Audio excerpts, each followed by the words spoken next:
Zuan Cambell-Wilson, Yes, sir. the man with two English surnames but claims to be half Afrikaans. Jeez. Zuan, I'm honored to have you here. Thank you very much. And I'd like to thank yourself and your team for sponsoring this episode. We came to speak about Cognia, but I did ask for permission offline to be able to ask you a few questions before we go deeply into Cognia. Yeah, no, completely. Before we hit, how are you doing? How's your holiday been? How's just life in general? It's busy at this point in time. A lot of the focus is on Cognia at this stage. Most of December holiday was the team actually at the premises, making sure that we've got the different processes and everything prepared for the students to arrive. Because there's a lot that we need to keep abreast of because of the model that we have. So it's been a very busy last period, especially considering Cognia is something that's been in the development for the last 5 years. We've really only had 6 months to get it off of the ground, so it's been a short run for a long idea. So it's been busy, but good. It feeds the soul. You excited? Very excited. I'm also excited with the team that we have. Sure. It's a group of individuals that believe in one unified vision on what education should be and how it should impact other students. Where's home for you? Where did you grow up? Where did you study? Do you have any business experience? So I've been very blessed with the fact that as a result of my dad's job growing up, we moved. So I've been exposed to different parts of South Africa. Okay. Originally from Pretoria, but eventually ended up in Cape Town to finish my high schooling. Did spend a couple of years in PE for my foundational primary years. Sure. Very windy city, but loved PE. It's a place that I would love to go back, but it's not the same. It's underrated, I'll tell you that. 100%. Someone needs to figure out how, because it's a beautiful coastal city, but it's highly underappreciated and I think underdeveloped. Yeah, very, very undervalued in terms of what PE can actually become, what that space can actually become. And then ended up in Cape Town, studied business. My family's been in education since day dot. I was the first baby through my grandmother's pre-primary Are you serious? school, yeah. That's beautiful. My grandparents gave up everything to start their pre-primary school. Actually started out as farmers. That's where the Afrikaans part comes in. Hey, Started out as farmers, and then they sold everything to rent the premises and start bringing in pre-primary kids. My grandmother's been a lover of babies and children. She's unfortunately passed last year. sorry about that. But she was the creator of the love and passion for education, the matriarch in that sense. And then my family's just continued. We've actually got a family private school in Centurion side called Jacaranda International. Jacaranda International. Jacaranda International, yeah. Okay. And that's where I've garnered a lot of experience in terms of the education space. But from there I moved in with a edtech company. And that's where it really opened my eyes up to the power that technology actually has in terms of changing the way that we view education and how we can support students individually. It was actually a company called Scadco. Scadco. Still big partners with them. They actually started another branch company that I had the privilege of helping launch. It's called RGB Gaming, focused on esports. RGB. RGB Gaming. Gaming. Don't know if Okay. you know what esports. I know Yeah. esports, definitely. It's huge in Asia, billions of dollars. And it's another space in South Africa we haven't explored at all. So they've been running a large number of K-12 based esports competitions. They've been at your Rage and Comic Cons and stuff like that, and really bringing esports into South Africa, specifically from a grassroots level, because the industry for esports is absolutely huge. It's, if I'm not mistaken, almost as big, if not bigger at this point in time than football in total viewerships. Are you serious? It's absolutely insane. The prize pools are also through the roof. You've got massive brands like Mercedes that are sponsoring these events. Esports. So it's a big avenue. It goes to show that we actually, in South Africa, haven't exposed ourselves to all of the different potential careers that actually exist. I mean, that's just one industry that's worth billions on billions of dollars. So you could be focusing on tech and making a lot of money, studying business, but you decided to focus on the family business. Do you think you're driven more by heart than by profit? I think during high school I was very delusional in terms of wanting to make a big, massive empire and make huge amounts of money, but spending time in the education space, you actually start to see the impact that it actually has. And it's formed a large part of my opinion in the way that I do believe your country is as successful as its educational institution, because Sure. I mean it is what pushes out the generations that will lead it. Yeah. So the biggest way to have massive social change is nail education and make sure that it is something that's accessible. I think my mom's also been a massive role model for me in terms of what education should be and the meaning that comes out of it. Yeah. Something that breaks my heart is, I don't know, how often have you done the drive between Cape Town and Joburg? No, I love my life and I love my time, so I you would fly. not do that. Thank you very much. But if you drive, sorry. Yeah, no. I've done that drive a good number of times because we used to live in Cape Town, so we drove up often. Jeez. Up here. It's my mom can't fly due to her health, Okay, so it was okay. the long stint. And what eventually broke our heart each time we take the drive is you go through small towns like Colesberg and Gerib. Those are forgotten towns Yes. where you've got a good couple of hundred individuals that are never going to come out of there just because the education system doesn't get to them. There's no way to uplift the community. And if you go and you talk to most of the residents that are in there, all they're asking for is for an actual school. Because what that will result in is new businesses opening up in the area, students that are able to come out and see how can we uplift the immediate community. Because unfortunately those are spaces where people grow up and they die there and nothing changes. You're actually reminding me, especially because you're bringing in tech and education. There was a time when with some of my mentors, part of the conversations were just, number one, for the whole of the African continent, fixing the electricity situation, of which some of the people that I work with are very big on nuclear energy. And then the other thing is just getting internet. Just getting internet into spaces. And sometimes you don't even need to give them full internet. You give them internet with access to certain websites that just are heavy on educational content. And that becomes a game changer in what it could do. There was an interesting experiment that was actually done in India. Don't ask me for the life of who ran it. I can't remember the name. Sure. But what the gentleman did was he actually went and he dropped off a computer just in the wall of an extremely rural spot in India, and he dropped off it was a varsity level computer science course that was in there, and these were students that couldn't speak English at all. He dropped the computer off, showed them relatively how to use it, told them he'll come back in 2 months. Let's see how far you get. And he left them alone, and he came back, and no surprise, they actually didn't get through the content. But that's because they took him on because they didn't know how to read English. So they had to use the computer to teach them first how to learn English. So they used the dictionary and everything that's pre-based on the operating system to learn it. And then he said, okay, perfect, now it's there. Then all he did was they found the grandmother of the village, someone that just stood behind them and said, you know what, good job, well done. And then left it there further. When they came back, he could actually start assessing the students on computer science at a varsity level. And you're talking about children that are 7 to 13 that were able to grasp it. And it's just that access, because they've never been exposed to it. That is a big thing. So the moment we're actually able to take what your urban areas take for granted and actually move it into the outskirts, I think you're going to see a massive change in terms of what happens within the country. Within Africa. Giving children tools, resources, and skills. So we just come out of festive season, and one of the things, of course, with back to school is the obsession with matric results. Of which South Africa's broken its record, I think. We had a high pass as a country. The IEP schools did well. The NSC for the public schools did well, apparently as well, with Free State leading. But then there was a huge conversation around the pass rate. The 30%, Musi Maimane of Bossa being one of the people that has been very vocal since Anchi Motsega's times as Minister of Basic Education. Now we've got Sivie Khwarube under the GNU from the DA. Do you think the pass rate has an impact, the 30% to 50%, or? No, 100%, because it shows what your expectation of your populace is. And the fact that it's at 30% means your expectation of your people are very low.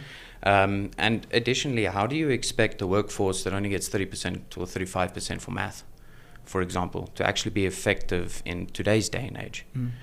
Or someone that just gets 30% in English, for example, to be able to converse in society nowadays. So inherently that creates a problem for employability coming out. Because you get people that, yes, they get to pass matric, but you're not employable because you don't have the skill set that's capable. And at the same time, your varsities don't want students that come in with 30%, because the difference in the expectations at varsities are vastly out of reach. Because there, your expectation is you've got to pass the 50 for most of them. There isn't an expectation below it. So if you've got your entire populace of students prepped and ready to pass at 30%, and then they go to varsity, it's no surprise that you've got a dropout rate that's there.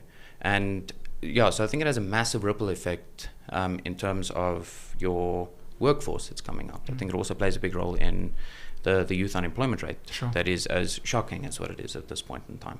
It's also compounds with the fact that we don't develop the skill sets within the students that your industries actually want in today's day and age. That speaks to the content now of education.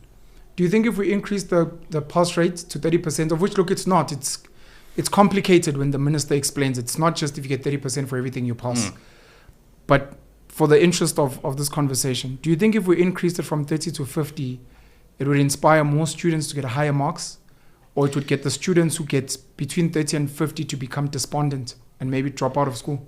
Yeah, you see, I think it would be a very difficult thing to just change it over. I think there's a lot of variables that need to actually be dealt with within that space. First off, you've got to make sure that you actually have the support criteria or the support resources in place to ensure that the students that are currently sitting within the 30 and 50 are able to move over.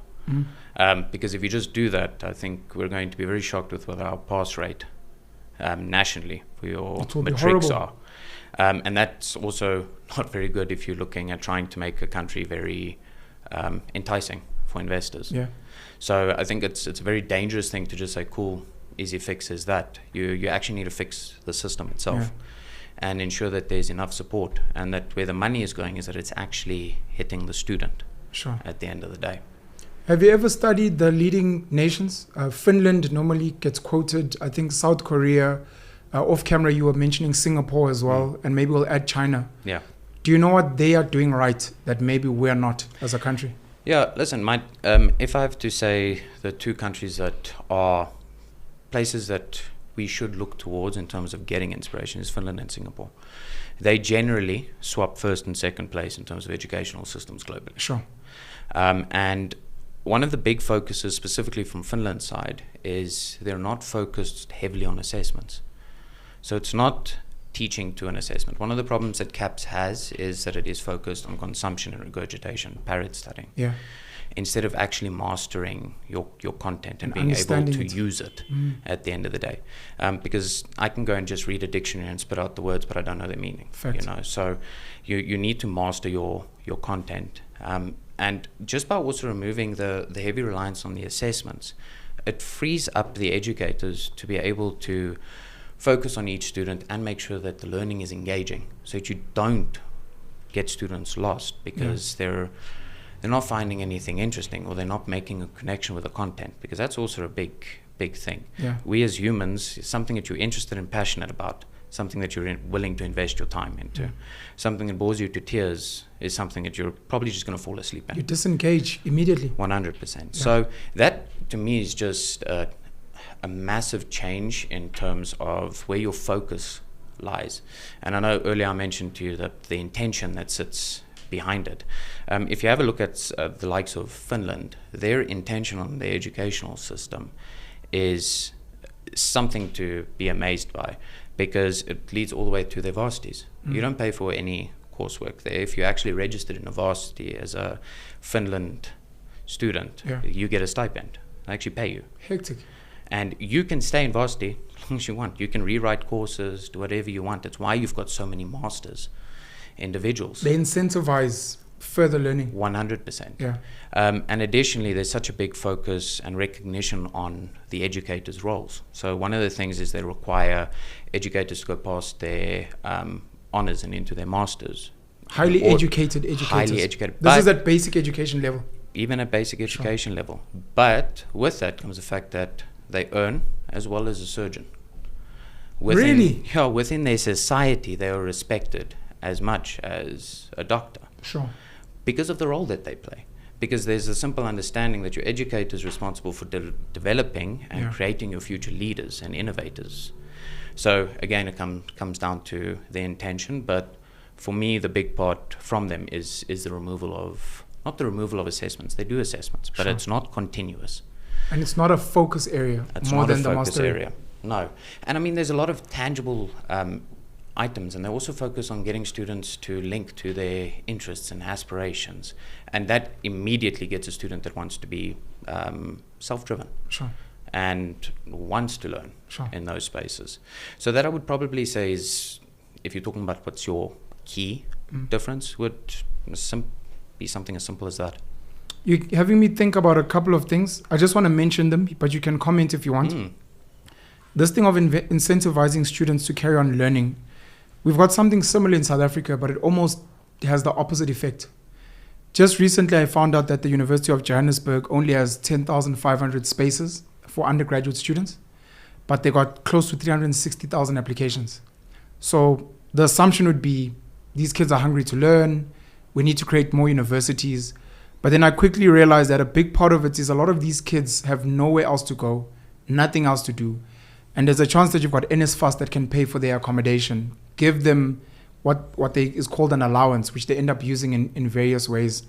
And that incentivizes them to sign up for any useless kind of qualification just to be in that safe space.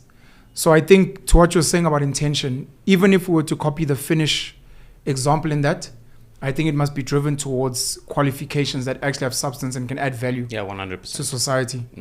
The other thing I wanted to mention was the payment, because now this speaks to our socioeconomic problems. We've got amongst the highest inequality in this country. And if we're going to be paying teachers at a level that they should be earning, and we're attracting kids that are going to be earning something great, we'd like them to have substance. And we'd like them to not have a lot of what we call black tax, having to send money home, etc. And that comes with fixing inequalities. I used to have a thought in varsity of saying every varsity graduate should do 2 years of being forced, instead of like military conscription. Every graduate should go do 2 years teaching in a high school or a primary school as a way of giving back. And in that way, kids get taught by some of the most educated people before they go and serve in the private sector. I don't know if you want to comment on that or if we can move on. You see, one of my big beliefs is one of the best ways that we learn is by teaching at the end of the day. And just by doing something like that, and I'll touch on to our focus in terms of community from a Cognia space later on, but something like that will immediately also open students' eyes to where you've actually got issues in the country and where that focus and support needs to be. So, I mean, I wouldn't say it's a bad idea. I think one of the problems that we do have in South Africa is we're a good couple of years away before we can even start the discussion of becoming similar to the likes of Finland in terms of our educational system. I think there's a large portion of inequalities that need to be fixed. I think the country's total approach and viewpoint on education as well needs to change. I love the removal of focus on assessment. Last I checked, I don't know if they did eventually implement. Finland was also big on not doing homework, which I think frustrates a lot of undereducated parents in this country that actually don't have the skills to help with homework. And at some point I read that they were also looking into disrupting the grades so that kids can interact with kids of different age groups to help each other. Maybe let's speak on Cognia a bit as an educational institution. Where are you guys based? With the little bit that we've discussed now, how are you guys differentiating from the current schooling systems that we have? Okay. So we're currently based in Bryanston. In Johannesburg. Now, the question what differentiates us is a bit of a loaded one, because what we've really done is taken the traditional schooling system and kind of tilted it on its head. And it started with us from a very simple principle, which is that each student's unique and therefore their education should reflect that uniqueness. And on top of it, it was having a look at the role of the educator. So one of our founding beliefs is the fact that an educator in the traditional system there's too many expectations on them. We expect them to know how a student learns and to make sure that they master the content. We expect them to make sure that the learning is engaging and interesting and that you actually expose them to the world. And then we expect them to act as the stand-in parent, your mentor and your guide and make sure that the student's well-being is good. That is way too much to put on one person, especially when you have a look at them being put in, even in your private schools, 20 odd students in a class. You've got to manage that. And then in your public schools, it's on a completely different ballgame. Yeah. I'm not surprised you have the general approach that educators do have in public schools, which is, listen, it's just my job, I'm coming in to do it, and I'm going to go home. Because at that rate, you kill any passion that an educator has. So what we did is we split that into 3 roles. And that I would probably say is one of our first differentiators. Okay. So we've got what we call our pathway partners. And our pathway partners fill the role of the mentor and the guide, or the stand-in parent. They walk hand in hand with the student to do weekly touch base sessions with them, making sure that they're meeting their weekly milestones, their monthly milestones, taking care of their well-being, and actually teaching them different skills on how to deal with anxiety and stress and study habits. And then we've got our second support role, which is what we call our learning experience architect, which is a bit of a mouthful. Learning experience architect. Yes. Yeah. Or Leah. Well, yeah, you can actually run it down like that. And the experience architect is responsible for making learning an experience, really. Also focusing heavily on life skills. So stuff like personal finance management, understanding tax, time management, organization, all of the skills that you foundationally need, as well as professional development. So we've got a big focus on linking students' aspirations, their interests, with potential careers as well as their skill sets. So we do a lot of skill development, a lot of short courses get incorporated into it, where you're talking about leadership or management, being able to understand budgets, stuff like that. Then we've got what we call our academic strategist, which is for a large part our online educator. And what they're responsible for is solely the fact that students need to be able to move through their content and master it, and quite literally watch every step of the way. And if there is a barrier or a gap that's ever formed, that there's immediate intervention.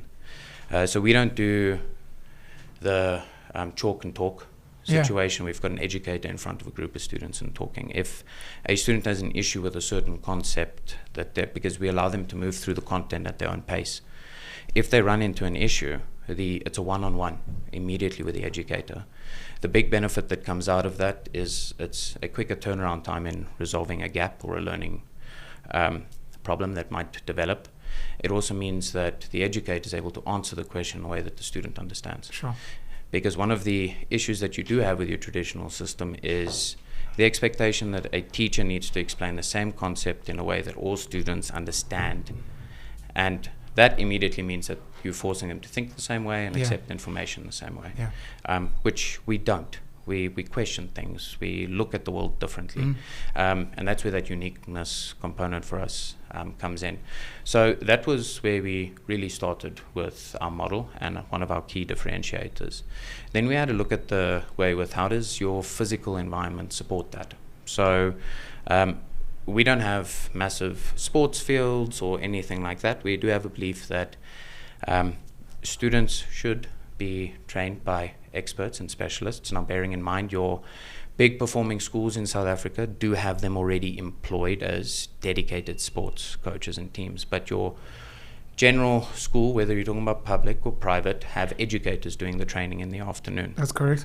And again, that's another responsibility that is thrown on them, when in most cases they just want to go home and prepare for the lesson for the next day. True. Or mark their assessments that they've had to do because they've got that workload that's sitting there.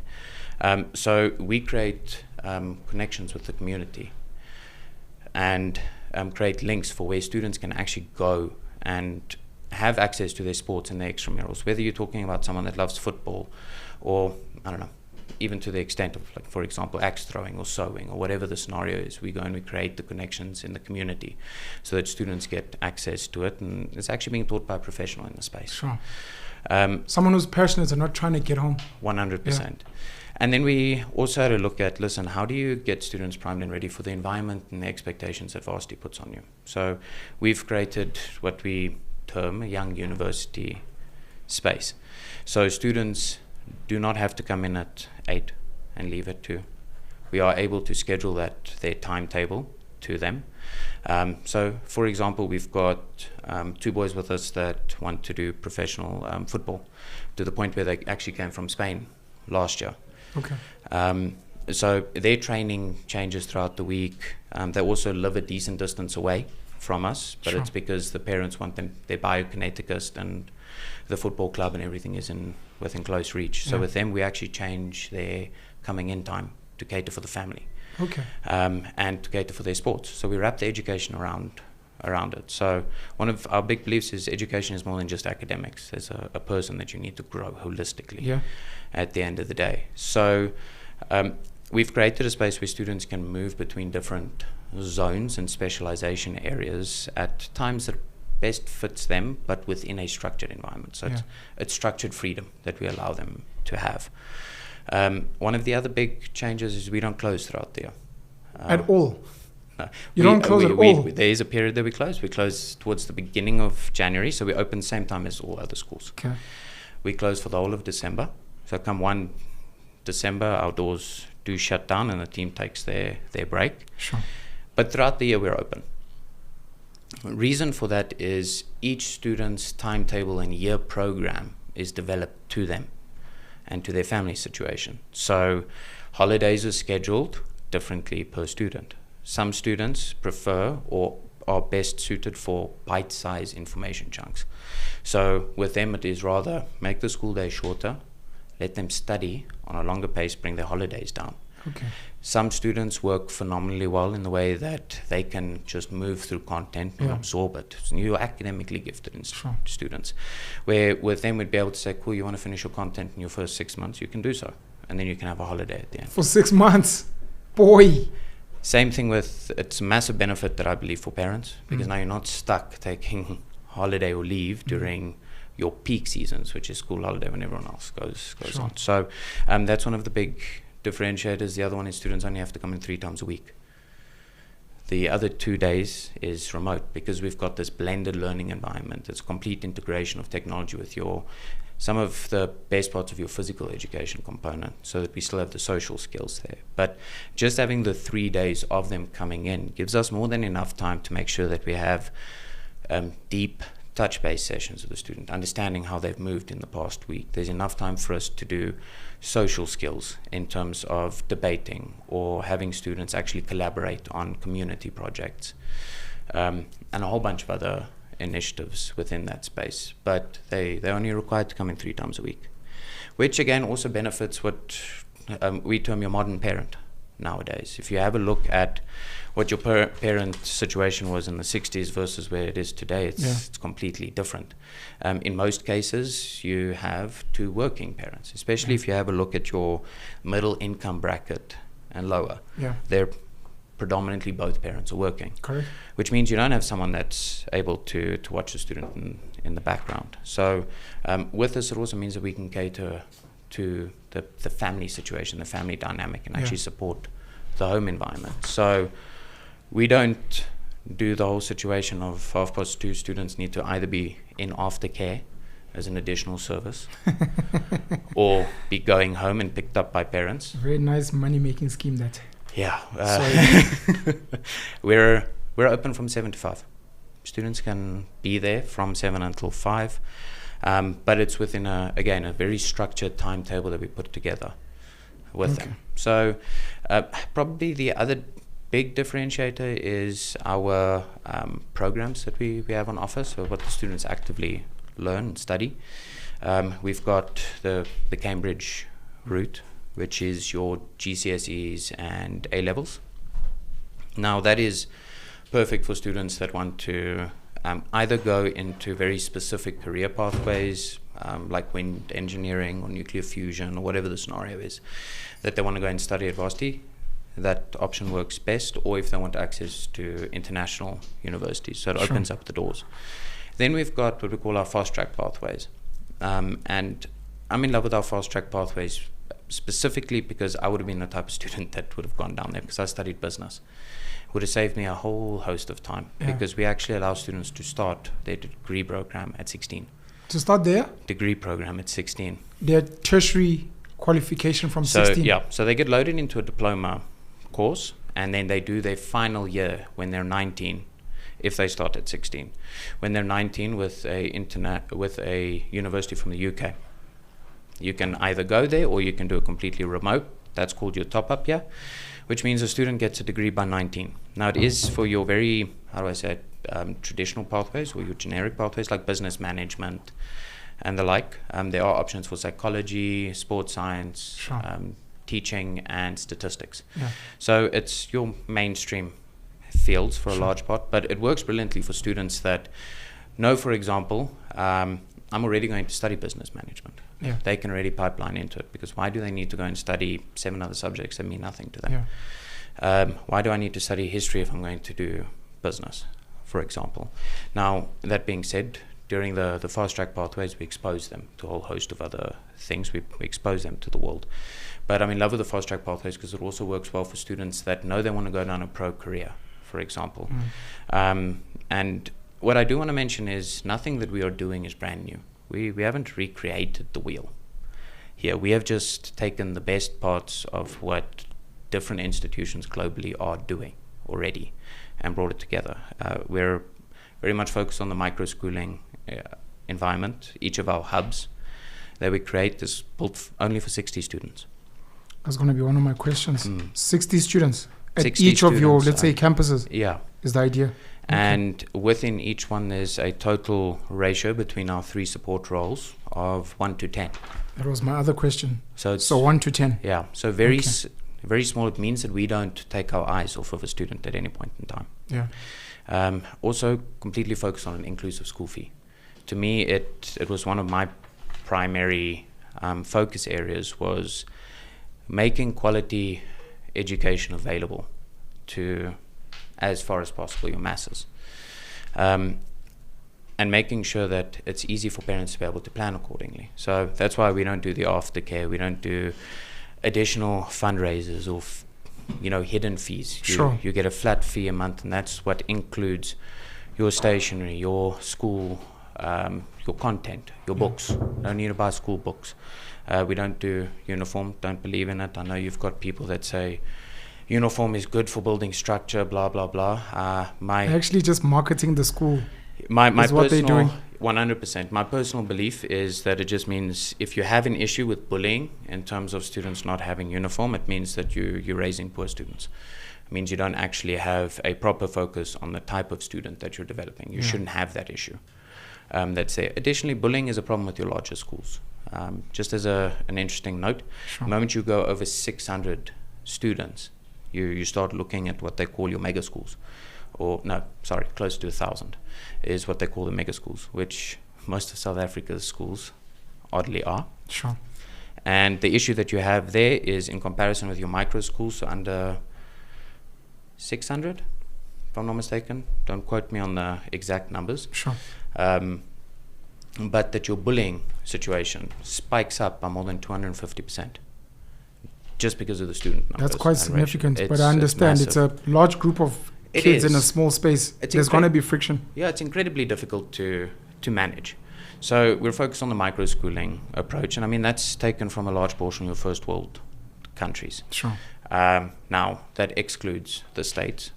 Our focus on big schools actually comes from the States specifically, and that is focused on your industrialized model, which doesn't really work well, because in this day and age we aren't prepping students to go and be manufacturer workers or industrial workers. So we've got the focus on the micro schools. It also means that we're able to make ourselves available to spaces that are incredibly densely populated. One of the issues that you've got in your incredibly populated urban areas is it's easier for them to build a story of flats than what it is to build a school. Yeah. Especially within your traditional environment, because if you have to have a look in Sandton Central, where are you going to open up a new school? There's no space. With all the facilities they want to build, there's no space. There's none. With a micro-schooling approach, we can cater for 60 kids in 500 square meters. You can get 500 square meters. 500 square meters. And it's more than big enough. Well, we had the privilege of you joining and walking Hey. through the space. So 500 square meters is more than big enough for 60 students. Because I mean, at that rate, what you're talking about, almost 7 square meters per student, which is huge. The government's stipulation, by the way, is 2.5. 2.5 square meters a student, Mm-hmm. which I'm sure a lot of schools probably don't even get to be honest, because of overpopulation of schools. Yeah. I've got so many things to ask. There's so many notes. Yeah, that's Okay. what I'm saying. The question around the differentiators is it was a Loaded. loaded one, because there's still more that I can Sure. throw at you in terms of the focus for students to be able to have access to your non-traditional careers. So we've got a digital zone, for example, that we've kitted out for students who want to do videography, audiography, podcasts, for example. Digital zone. Digital zone. Okay. Students that want to do game design.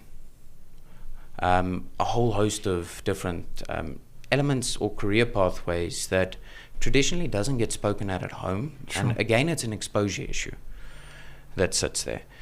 Because we've got a student, for example, that the prior school had him take certain subjects that actually doesn't fit his passions or interests at all. And we've now onboarded him in, we've done a full look at him, and he's got a massive interest in your agriculture and or fashion area. Yeah. And they had him take accounting, which doesn't link in there at all. So for us, it's also the focus on, again, linking your subjects and your choices to your passions and interests and your potential careers.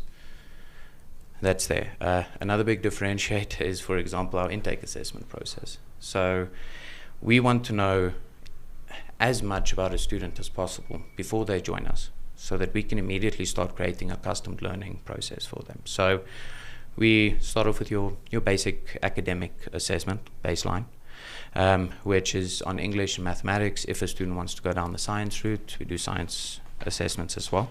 Okay. But for us, the primary focus there is to understand capability and what are you able to do versus what aren't you able to do. Then we do what we call a self-efficacy assessment. And our self-efficacy assessment is really focused on us understanding the student's perception on life, how they view things, where they put accountability and blame, where they take responsibility versus where they don't, relationships, relationship dynamics with parents. Do they see parent support as a stress factor or an anxiety factor? What are their relationships with educators? Do they believe in the support that an educator actually has? Yeah. And how does that actually work with them?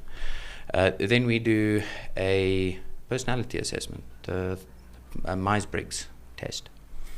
And that helps us understand how do we group the students together into what we call pods.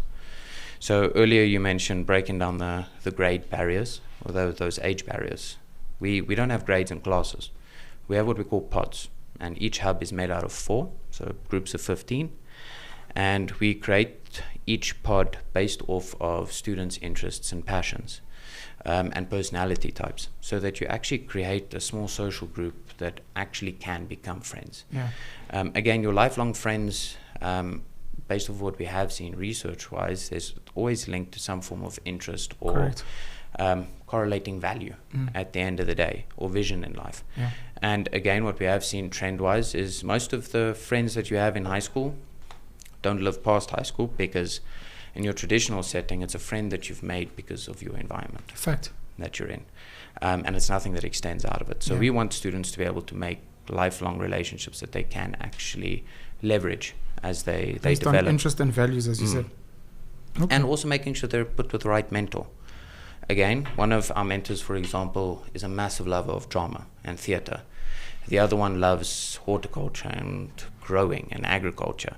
So we match students best fit with drama, students best fit with horticulture and agriculture, with the right partner. So again, matching your mentor where it's applicable most. And then then I'll stop throwing all the differentiators at you. But it's probably one of the aspects I do love the most is once a student officially joins us, we do what we call a neuroagility assessment. Neuroagility assessment. Okay. And it's actually done by a external partner, so it's not something that we do in-house. We actually bring in experts to run these assessments. And your neuroagility assessment shows a much deeper view on a student's capabilities, their learning styles, how they think, all the way through to how dominant they are right and left brain side, how elastic and agile they are, in terms of their thinking and mental flow.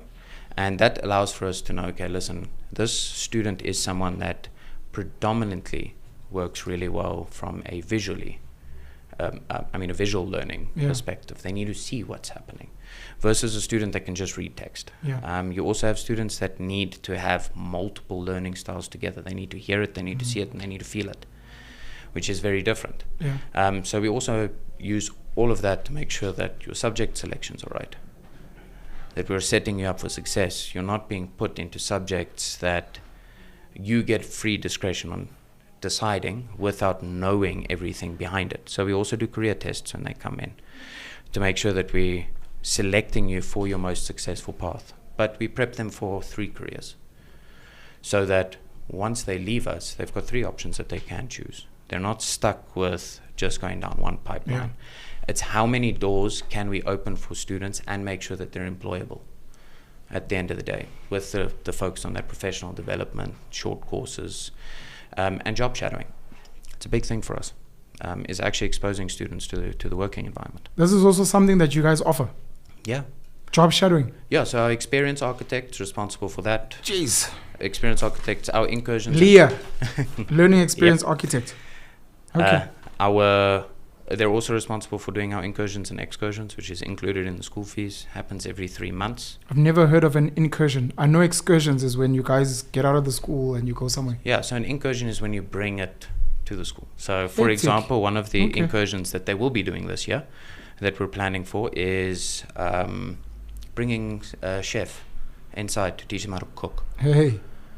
Because again, you want to prepare students that once they leave us and they leave mom and dad's home, that they don't rely on junk food and of course noodles. Yep, 100%. You don't live off 2-minute noodles for life, because nutrition is what keeps the brain running, and a healthy body means healthy mind at the end. So that's a incursion that we're doing. But our incursions and excursions are learning experiences for us. They're not just taking the students to a zoo. Because we know our students so deeply because of that intake assessment, and we continuously review them. We're able to say, okay, these groups of students they need professional development in terms of speaking, public speaking. So we'll take them to a theatre, have someone that does theatre play teach them how to project, enunciate, and speak in front of individuals. Because drama and theatre is one of your best methods for learning how to do public speaking. Without forcing a student to stand in front of a class and read off of a piece of paper while they're shaking to 40 other students. Because you've wasted your assessment at that point in time. You've killed their confidence. Completely. Shocked. She'll kill me for this. My wife, for example, she never read one oral. During high school, she took 0s. Are you serious? Because she was that afraid or that nervous of speaking in front of people. Shook. I wonder how many kids go through that, by the way, and we're not having that conversation. No, I think that's where you have the situation in these large schools where you have to force them through a mince grinder at the end of the day, and you lose them. Yes. Completely, because you're not focusing on how they're doing within our environment, because it's so focused on each student. We'll be able to spot, listen, this is not your space. Sure. Do you need to learn how to speak in front of at least a minimum of 5 to 10 people? Yes.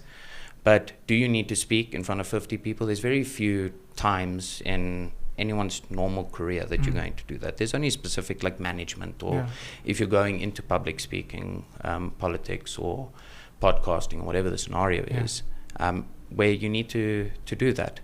A person that goes to do farming, for example, or agriculture, like one of our students want to do, horticulture, he's not going to have to speak in front of 50 students, people in front of them at any point in time in his career.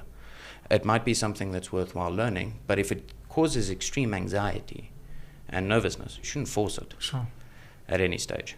I wonder how many kids actually bunk school when they have to give an oral because of that fear. And if the teacher's like, well, we'll just give you, like, it's okay. because they couldn't say. But now not only are they bunking school because of the oral, but they miss out on other lessons as well, just because they were petrified. Now, you see, this is, again, the problem with like the over focus on assessment is you put a lot of stress and anxiety on the person at the end of the day, and the student. One of the reasons I love the fast track pathways is the fact that there is zero assessment. It is a portfolio of work, evidence of you being able to apply the knowledge. You have certain people that perform in assessment-based environments, and you have certain people that do not. It doesn't mean that one is inherently better than the other. It just means they thrive in different environments. Sure. It's also the understanding of multiple intelligence theory, where just because you're academically smart doesn't mean you're the top of the food chain. You have people that might not be book smart at all, but are some of the most successful individuals in society because they found innovative and adaptive methods of creating something new, because their intellect thrives in a different space. So I think for us, the big focus is putting students in a spot where they have the highest chance of success. And that unfortunately means you need to hone in on each one. Your traditional system by nature doesn't allow for it. You've built like the perfect school, which runs like an algorithm from what I see.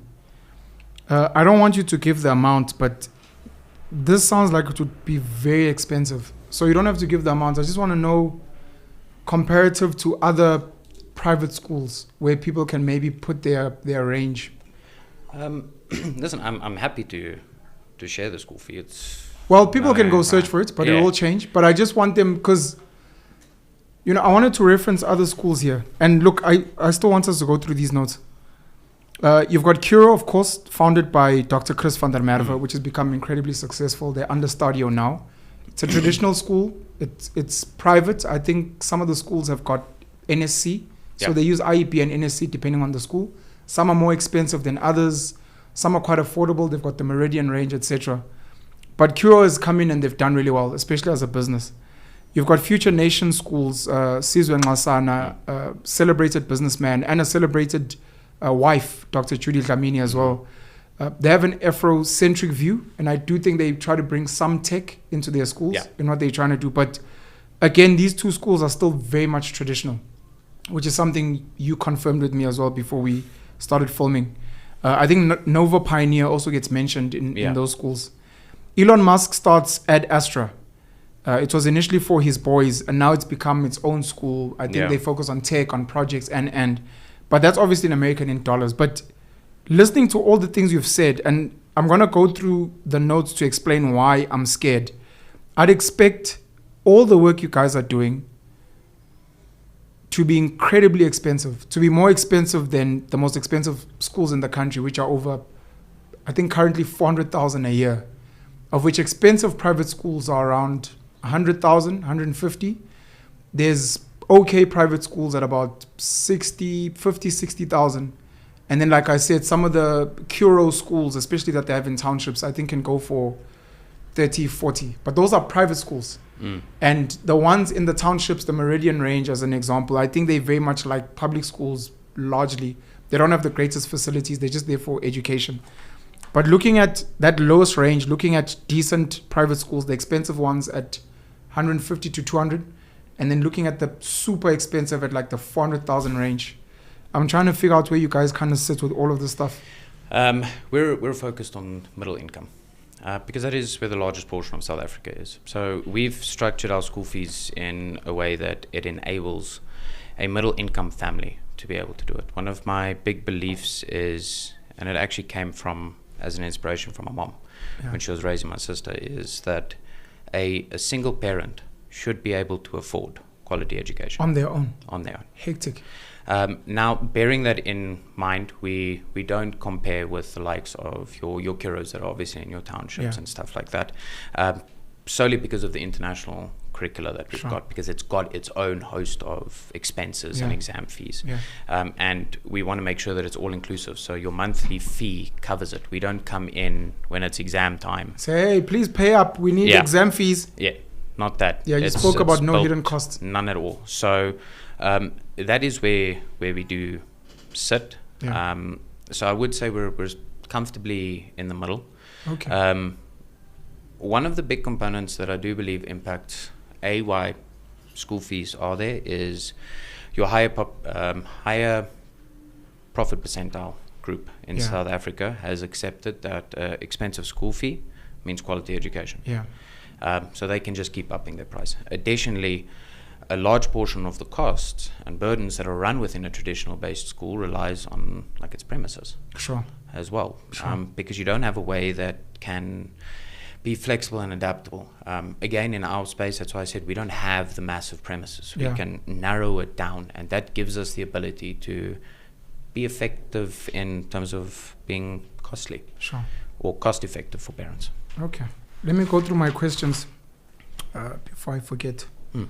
So the first point, this is a note before I ask questions. Or let me start with a few notes.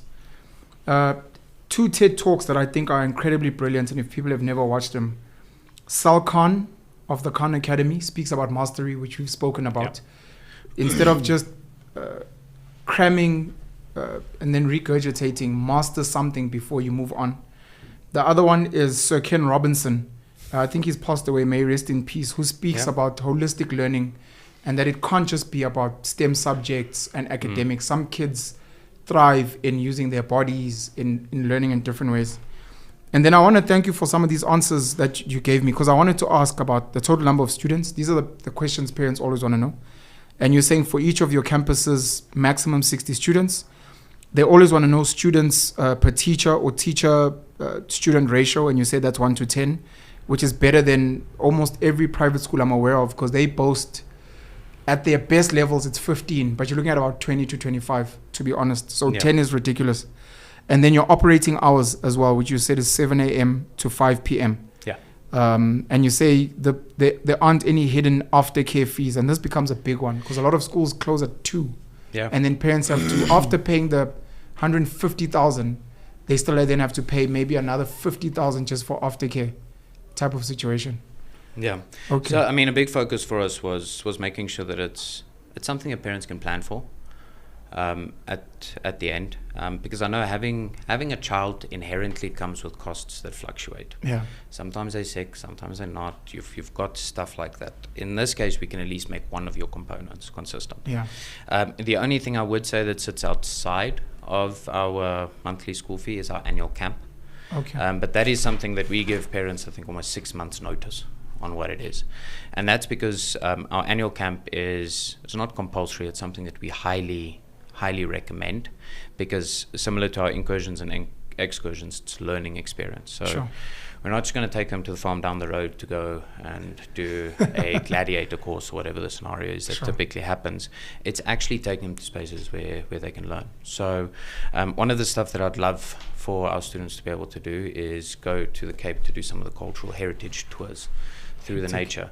How the Khoisan actually mapped themselves. I mean, there's a tremendous amount of information that we don't typically expose our students to, and our camps should be that. Yeah. So our annual camp is outside of it, and the 2 subjects being arts and science, depending on just stationery. Okay. So it's whether you need to buy paint or whether you need to buy charcoal. Work. Okay. Because we do fine art, paint, clay. We do want to eventually get a kiln so we can do pottery. Hectic. As well. But that one's a work in progress. Need to figure out how we actually get a kiln into a school safely. Sure. So, those would be kind of the only elements. Otherwise, we don't ask for anything outside of it. The other cost, I'd guess, because a lot of the extramurals, you say you want experts that are outside to do. So if you're linking them to a football club, a choir somewhere, and they have their own costs, then parents will have to do with that. But you guys are going to help in finding those things linked to the child's and making the interest. connection. And as far as possible, we do try and barter discounts. Okay. Because we're able to say, listen, we're creating a community of hubs. Yeah. So we'll be able to bring a good number of students to you. So it gives us the advantage where a parent, you've only got one client that you can bring them. Sure. So you don't really have a lot of negotiating power. In our case, we would be able to say, listen, we can at least tell you you're going to have X amount of students that come from us a year, and be able to make that discounted arrangement. So again, it would be more cost effective for them. Thank you. Question. You spoke about the where are my notes? Yes, the intake assessment process. The learning as much as we can about the student and the different tests that you do, the capabilities, the self-efficacy. How long does that take? And is that at a separate cost to review the student before you accept them? No. We do the entire intake assessment for free. Okay, how long does that take? So we typically ask for the student to be dropped off for a day so that they can experience the learning environment, but it takes them about 3 hours. 3 hours to do all of that? Because their academic baselines take anywhere between half an hour and 45 minutes each. So this is done online? No, they do this by us. Okay. So we'd ask them to come in. We can do remote. We have built it for remote, but as far as possible, if we can see the student physically for the intake, it would be better.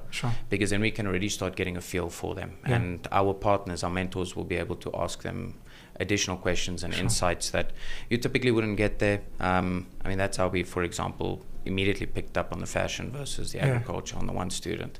That was before he even joined us. We were like, okay, this is a pipeline that we have to be aware of when looking at the rest of your academic assessments, for example. So there's no cost involved with it. It takes us 48 hours to be able to give the feedback to the parent. We give all the insights that comes with it. We also give a career guide and a personal growth and development guide for the student based off of their personality assessments. That gets given for free.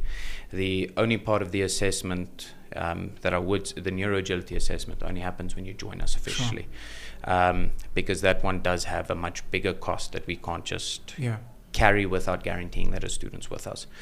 But we only do that if you join us. So it's never the case where I don't believe in parents having to pay for something that's not guaranteed. If you don't have a guaranteed approval for your student, for your child going into a school, you shouldn't have to pay for anything. Don't you fear that a lot of parents are going to bring their kids just to get this stuff done and have that nice report and then use it somewhere else? Especially if they know it's free and they don't have to commit to bring their child. There is that risk and that component to it. But for us, the belief is that we're willing to take that risk because it also gives parents insights into it. In some cases, some students might not fit our model. Because we do put a lot of focus on accountability and being self-directed and putting them in the driving seat of their learning path. I mean, within our framework and our structure and keeping it that way. But so some students wouldn't come in, and I don't know. It doesn't sit well with us that if we do have to say, listen, your child might not work here. You guys will reject students. Hectic. In certain cases, we will, because it's not in their best interest to be in that space. Our focus will always be for the student. And what's best for them? What is best for them? If a student is not going to thrive with us, because they might have something like dyslexia that needs a specific learning environment. We'll tell you, listen, we're not going to take them in because we're not going to give them the support required to do so. They are best fit in this type of school. We have no problem sending students to other schools where they will perform better, because again, our focus at all times is what is best for the student, not necessarily what's best for our bottom line, if you want to call it that. One of the things I do want to say, though, is we don't do scholarships and we don't do bursaries. Primary reason for that is because part of our growth strategy is between 5 and 10 hubs facilities that we open a completely non-profit one in your townships and your rural areas at no cost. For the students. The plan at that point will be to partner with corporates to hopefully be able to cover those funds? Because we don't offer scholarships and bursaries, we'll use that fundage or that discounted fundage to be able to pay for that. So that will be completely from us.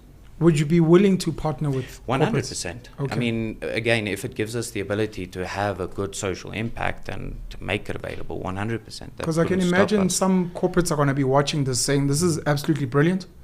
My kids go to whatever school for whatever reason, but my company and what we do resonates with what Zuan is saying. And if we can support you guys with stationery, I mean, you speak about arts and science, they're like, oh, let's pay for that so the students don't have to. Let's donate some of this. You spoke about job shadowing. We'd like some of your students to come here. We'd like to donate that stuff. And if we can, maybe some money, because we heard you speaking about the non-profits. So we don't care about Cognia, ordinary. Those parents can pay. Needs to be the non-profit. We care about the Cognia non-profits because that ties in with our CSI. You'd be open to that? We'd be completely open to it. One of our big focus areas is community. Believe very heavily in the African proverb of it takes a village to raise a child. Ubuntu, come on. It's very important because the more people you have that are invested in a student's development, the more people that pour themselves into a child, the better the child actually develops because they're exposed to more. So for us, community is a massive focus. One of the things I didn't mention is our students have compulsory community service now. You mentioned it. I've got it as a note here. When you were speaking about, after chalk and talk, you mentioned something about community service, community work. So that's not to me picking up rubbish on the side of the road. I do want to be clear on that. It's more impactful stuff. Yeah. It's, for example, the two boys that I mentioned earlier that want to do the pro football scenario. Yeah. One of their community projects for this year that's already being put together for them is that they will help do a football workshop and training camp for underprivileged students in areas so that we can expose them there. So community is a big thing for us. Wherever we are able to take what we're doing and have a good impact, we're completely and utterly game for it. We'll never turn away. Yeah.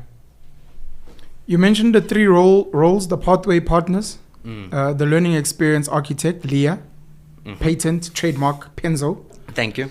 And then the academic strategist. Yeah. And you spoke about online educators with this third one. So the bulk of this work is going to be done online, of which these first two, the pathway partner, who is the mentor / guide, and the learning experience architect that you spoke about, the life skills and immersive learning and tailoring the studying to like real life and those things.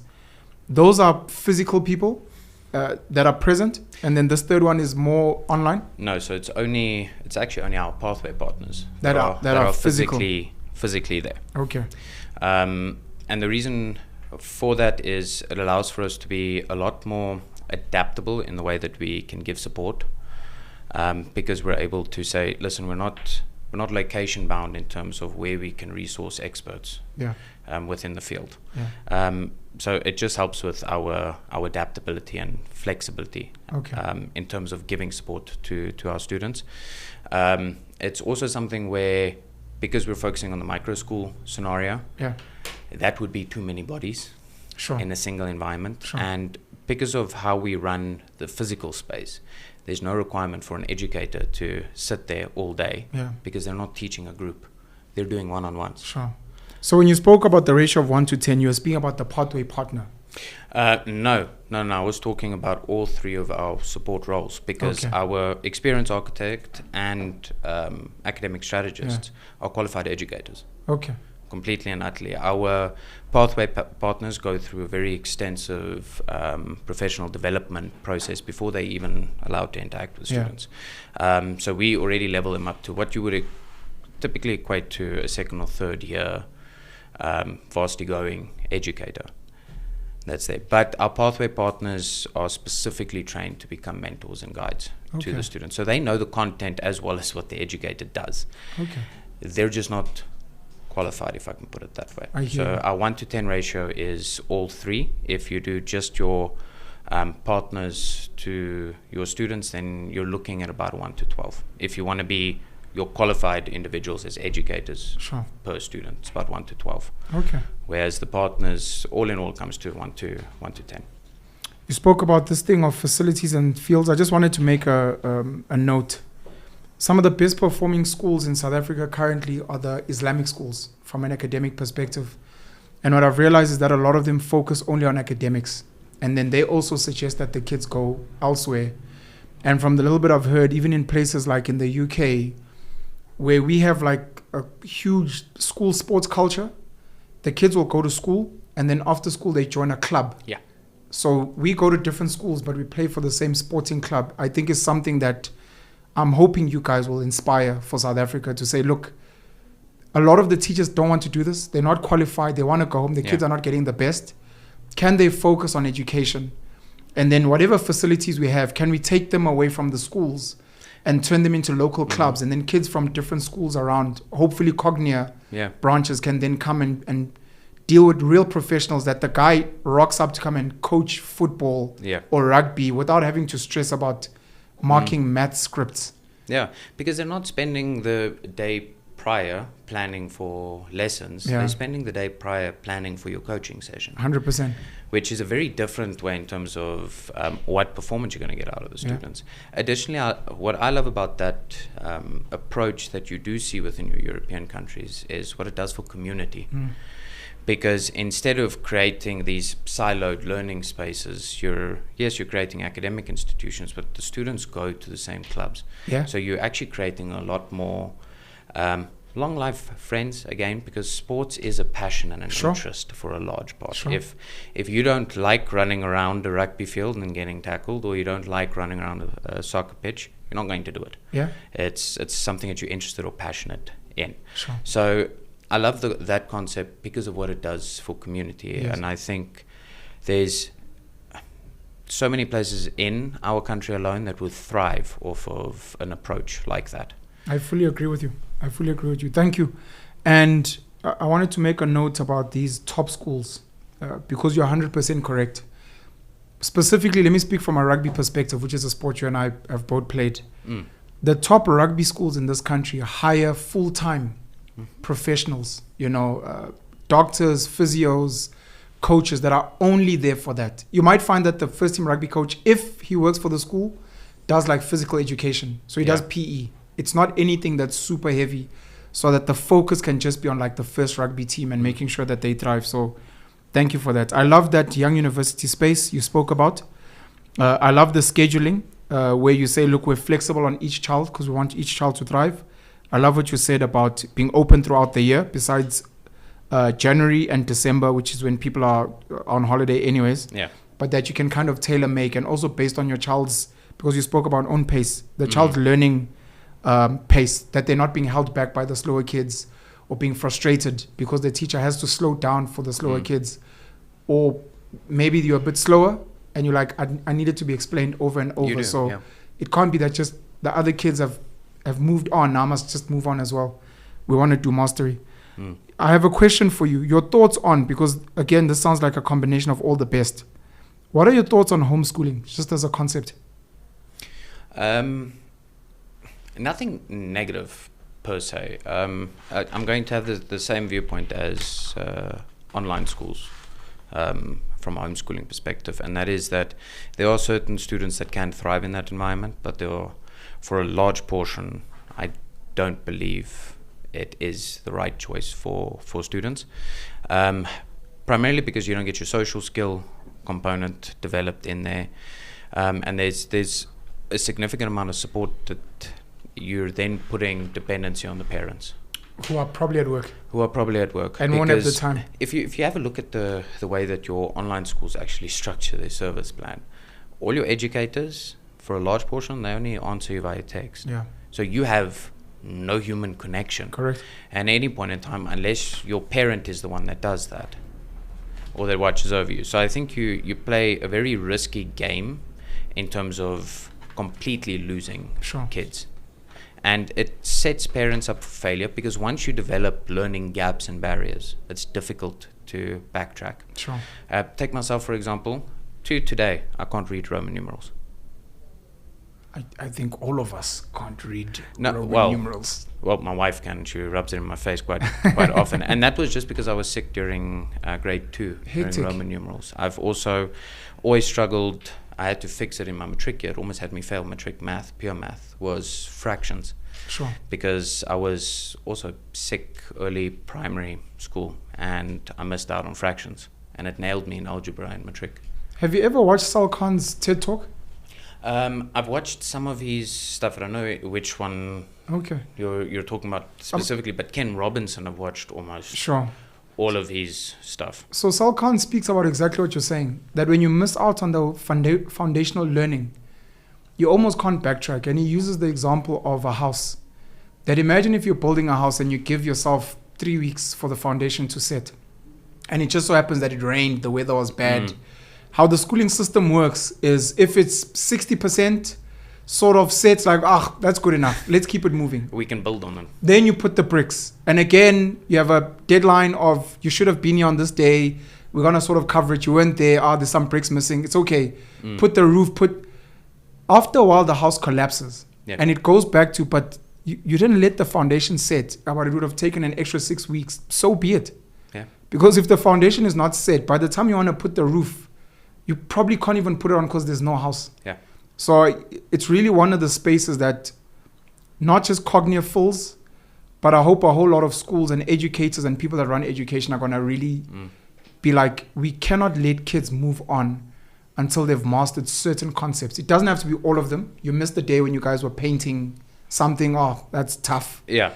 But certain things like basic maths, get your arithmetic right, get your Roman numerals right, get your fractions right, because later on when you're doing algebra, you struggle with fractions in primary school, but they just let you go. Yeah. You're obviously not going to pass kind of situation. Yeah. So thank you for raising that. What if I can say, I believe in that to the extent that I'd say that our model is not fit for primary school going students because it's not hands-on enough. Cognia is a high school. So our current model that we're using for high school, I believe in the foundation principles so much that our model I don't believe would work for young primary school. That was actually one of the questions I didn't ask. Your intake, maybe ages or what we'd know as grades? So it's grade 8 and upwards. Okay. Just high school going students, because we can play very much around the fact of your maturity at that point in time plays a big role in us being able to now let this work. A grade 3 student would not do well in an environment like this. Here they need not just one educator, they need an educator and an assistant with them in the classroom, making sure that those foundations are set completely. So that's what I'm saying. I believe in that so much to the point that I would say I wouldn't even take our model downwards because I don't think it will enable them to make sure that those foundations are set. Within the high school space and within our environment, we'd be able to make sure that the high-end foundation principles that happen, that we'd be able to track them and move them. I don't think it would work in your really young groups. I envision you guys, and maybe this is a prophecy, I envision you guys going into primary school because you'll realize that the primary schools are delivering garbage for you guys, and you'll be like, look, it won't be the model we use in high school, but we're going to go and fix what the primary schools are kind of butchering so that the kids can come and slot into Cognia at high school level much easier. Well, what I can tell you is that's already a bit of a frustration. I had a call with our chief academic officer this morning. And one of the things that we did say is we're going to have to consider putting a hard rule down that any student that comes from CAPS or IEB, that we actually put a boot camp together for them in terms of bridging the gap between what the international curricula, the Cambridge and the UK curricula is versus against what South Africa says. Because yes, IEB, not knocking it in the way that it is somewhat internationally recognized, but foundationally it's CAPS. That is correct. Oh, they'll never want to hear this. You're going to get cancelled for that. I'm going to get heat, but it's the truth. But IEB and CAPS are essentially almost the same. So IEB is just a higher assessed and leveled up version of CAPS, but you're still working off of the same foundations. Correct. At the end. So you're looking at still working off of that consumption regurgitation side. Again, not saying you've got some brilliant IEB schools, but that's because they've put so much extra work into putting more effort into the curricula than what CAPS at a baseline does, which is why they are good. But you've got schools that say they're IEB, but they do absolutely nothing on top of CAPS, and that's what they run through. So it is something that we will have to potentially look at later down the line, is bringing it down, because that is going to be a challenge. And it's simply because students in students in CAPS and IEB aren't exposed to concepts at certain ages. Yeah. For example, Cambridge actually starts at year 1, which is grade R. So we've only now started making grade R part of your formal schooling period. It's always been that way overseas. And that extra year is tremendous because you can immediately start bringing in earlier concepts. Yeah. So for a large part, students that are on, let's just say, basic CAPS, it's about a year and a half behind your international curriculums. Yeah. So there is that gap that needs to be built. Shout out to Robert Mugabe. So Robert Mugabe, who's, well, may he rest in peace, the most highly educated leader at some point in the world. And one of the legacies that he had, which I think is thanks to the British colonial legacies that he had, was he made Zimbabwe the most literate country in Africa. And he ensured that they kept their A levels, and which is why Zimbabweans essentially are more highly educated than South Africans, and why it's more difficult to get into the Zimbabwean university than it is with South African ones. I wanted to give a shout out, man. This is one of the schools I highly respect in the country, Bishops in Cape Town. And they released, I think, the top 10, if not top 20 IEP schools. And their results, and Bishops, I don't think, was in the top 10. And a lot of parents panicked and asked why. And one of the reasons I was given, I haven't verified this, is a lot of their students now have the opportunity to choose between IEP and Cambridge. Yeah. And when they do Cambridge, it then doesn't feed into IEP. So you think their students didn't do well, but it's because they're actually on Cambridge, which is pretty dope. I wanted to ask, you spoke about outsourcing extramurals. Would you guys consider outsourcing boarding establishments or some type of accommodation for parents who are like, we hear you guys are in Bryanston in Johannesburg, we're in Cape Town, we're in Durban, we're in East London, we're in Nelspruit, we're in Bloemfontein, we'd love to send our kids there, but we're not going to move there. Would you be able to help us try and find accommodation for our kids in some way? So one of my personal pipe dreams is that we are able to open up a boarding school. Okay. But that's further down the line. That is something that we'd be up for looking into. Sure. My only concern would be in terms of making sure that whoever's taking that boarding responsibility is someone that's, call it trustworthy, because whatever our recommendation would be that, and that it is someone that will actually also play the role of the parent. Sure. So one of our big focuses is the partnership with the parental role. Yeah. So extending what happens at home to the school, from school to the home. So prime example is if your child's grounded and they're not allowed to use their phone at home, that phone's not allowed to be used at the hub. Sure. Same thing. Likewise, if we've got a challenge with your child using their phone in this hub the whole time instead of doing their work, we'll let you know and we'll say, cool, we've now banned it here. Yeah. It needs to be banned at home. Sure. So we need a big support structure at home, because it is a fundamental component of what drives a student at the end. So whatever that boarding institution needs will have to be able to supplement that support structure. Okay. That would be my only thing, but it would be something that I think we'd need to look into. Let me see if there's anything I didn't cover. I want to ask, you guys don't believe in school uniform. I agree with you and I understand. Many other people, for various reasons outside of trying to look cool, believe in uniform. Would you guys consider creating merch? So, yes, we understand you don't do uniform, but please can you just have like a standard t-shirt, jacket, written Cognia, just so my child doesn't have to go through the cupboard every morning deciding what to wear. So it's actually, we're in the process of doing it because we've been asked exactly that from our parents that have joined. Because they've said, you know what, we love the idea of no uniform. Yeah. But buying 2-3 shirts and a hoodie, for example, that is affordable, and that means they don't need to worry about buying a whole new set of clothes each day. So that is something that we obviously would it be branded putting together. Yeah. Hey. It'll have to be.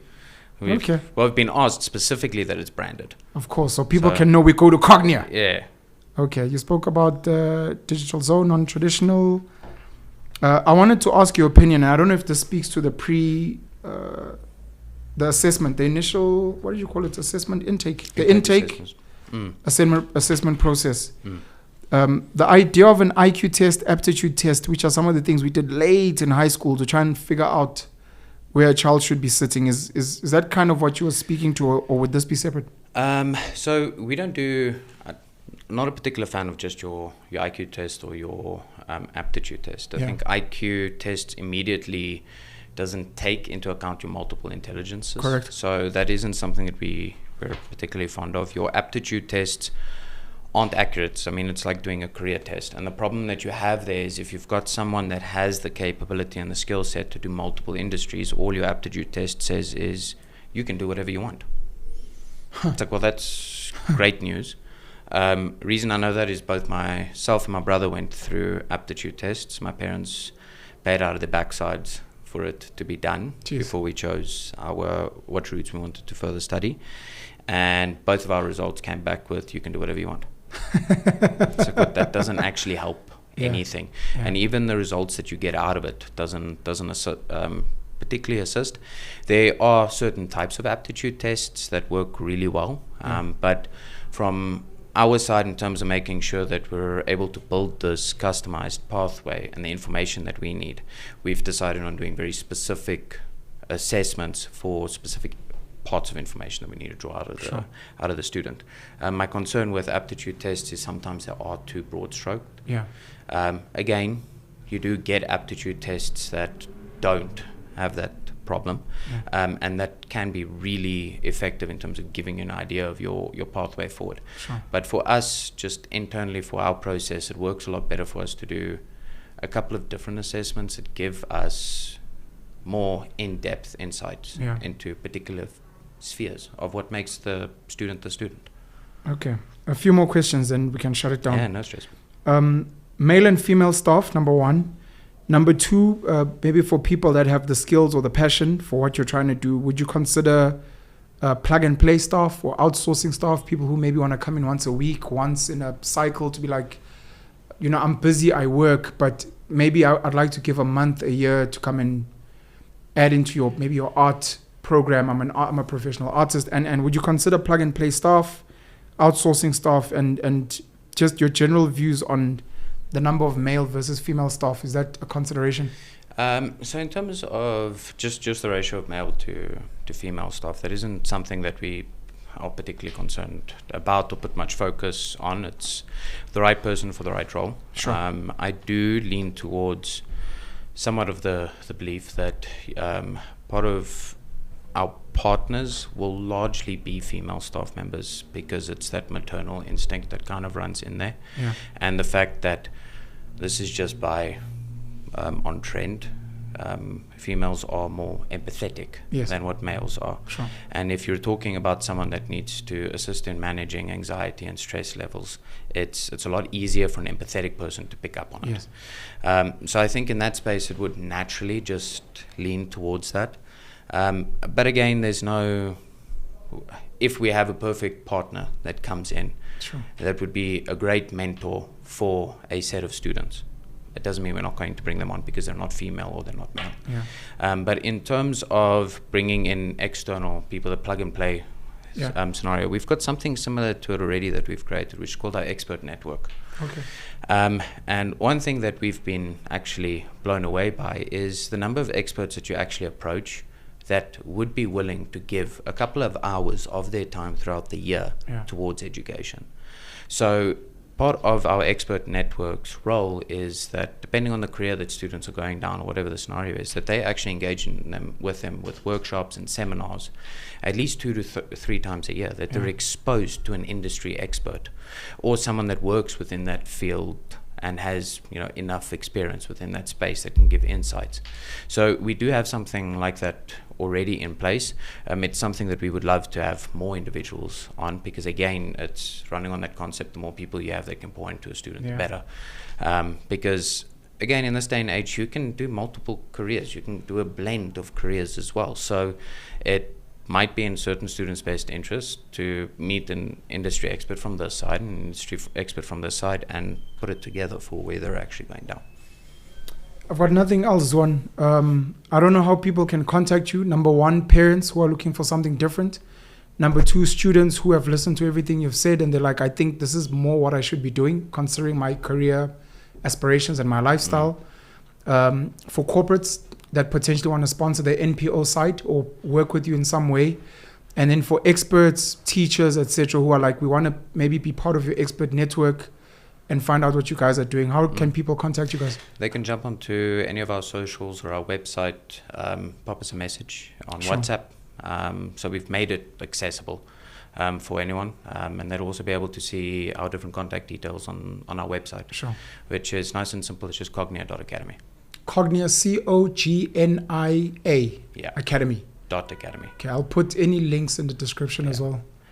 But no .co.za, no .com, nothing. It's just cognia.academy. Oh, that is dope. one of the things that we've had to figure out, is the tendency for people to put .co.za or .com at the end. No, we thought we were fancy when we did the cognia.com, because it's very different. That's something I do want to just make mention of. Zuan Cambell-Wilson, for continuing the legacy of your grandparents, who were farmers, the Boere, for the work that you're doing, for what your parents are doing with the Jacaranda, you said Jacaranda? College. Or Jacaranda International College. And for your passion for education, like anyone who would dispute that after listening to you now is probably needs to go to Cognia and get some education.